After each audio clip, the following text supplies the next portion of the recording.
At yan nga, may client na naman tayo at yan nga, naglagay na ako ng balabala at nag-section na nga ako at naglagay na ako ng cream number 1 is ang layo. Is binabad ko lang siya ng 2 hours. Pagkatapos ng 2 hours, nagbanlaw na kami at yan, padiretso na kami ng patuloy ng buhok na aking client. At nagdiretso na nga kami sa pagplansya ng hair ng aking client. Hindi ko na pinakita dyan. Ito na po ang aking buhok na aking client. Straight, smooth, and nagbabounce ang hair ng aking client. Is pinahinga ko lang siya ng 30 hanggang 1 hour bago ako maglagay ng gamot. Yan na, naglagay na ako nandyan ng pang-ribbon number 2.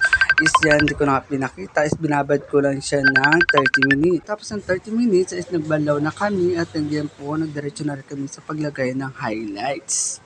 Binabad ko lang siya ng 30 minutes at nagbalaw na nga kami at yan nga po, nagdiretso na rin kami sa maglagay ng Brazilian collagen. Binabad ko lang siya ng 30 hanggang 1 hour at hindi ko na pinakita lahat kung paano ko ginawa. At ito na yung buhok ng aking client. Gusto nyo ba ang gumanda ang inyong buhok o maging commercial ng buhok? Ngunit karamihan, isa lang binibigyan ng biyaya. Hairdresser ka, beautician ka, stylist ka, may kanya-kanya tayong talent at teknika paano mapaganda ang buhok ng iyong client.